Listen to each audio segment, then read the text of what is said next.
Okay, here's a quick guide just to fit in your helmet, a Stilo helmet drinks kit. What's in the kit? A bite valve, silicone tube, and a male and female quick release dry brake fitting. And now I'll take you through putting it in the helmet. So on your Stilo helmet, it will be either on the right or the left depending on how they put it together. There'll be a little bung in there, just pop that little bung out. I will take this cheek pad out just to make it easier to see. But on the cheek pad you can feel a groove where the tube will run. And there is also a groove in the front piece where the pipe will come out of. Just take the male part of the fitting, give it a wiggle, it'll go in there, it's a nice snug fit. Then get your tube, make sure that's pushed all the way on, like so. Then line up with the groove in the front part of the helmet. Put this back in. You don't have to take this all the way out, you can just pull the front part out, which makes life a lot easier.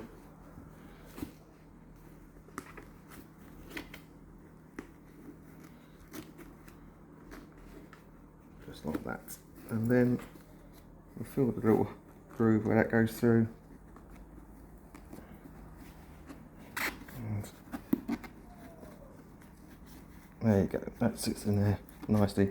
So when I'm at the track, all I ever do is literally just pull that part forward and just disconnect it and reconnect it like that without taking the cheek pad all the way out.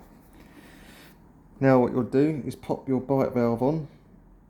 Don't use any lubricant or anything like that, because otherwise it'll come off too easily, but push it to the end of the pipe is all the way up to the end part of the bite valve. Now what you'll have to do is try it on and off a few times until you get to the length, and just keep cutting this down until you reach the desired length that you want it. When I'm driving, all I do is pop my finger up and push the bite valve towards my mouth and then take it from there. So that's the fit inside of it. So now just a couple of little tips. I've left that one long, so it will be cut down, so it's probably about here.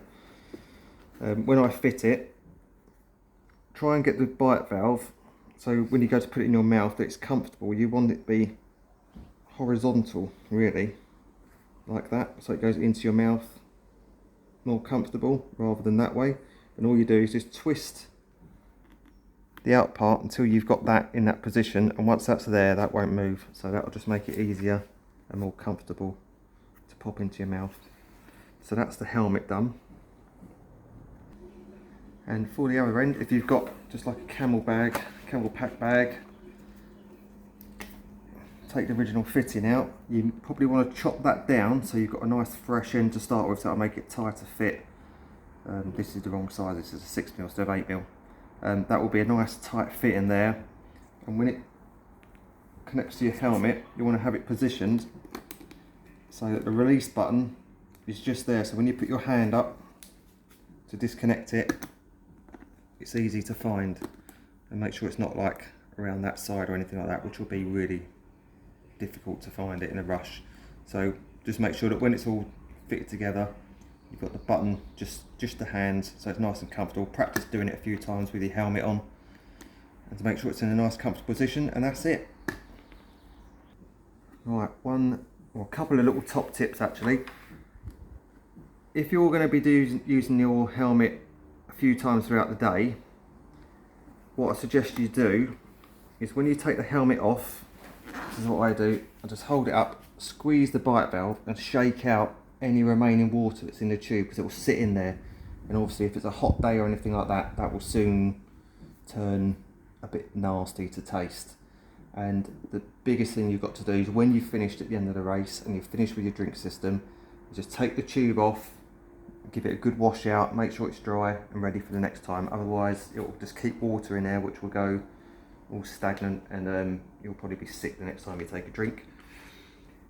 And if at any time you find the fitting is starting to get a little bit harder to get on or off, just simply get a bit of Vaseline, smear it around the O-ring, and then that will be good to go for a lot longer.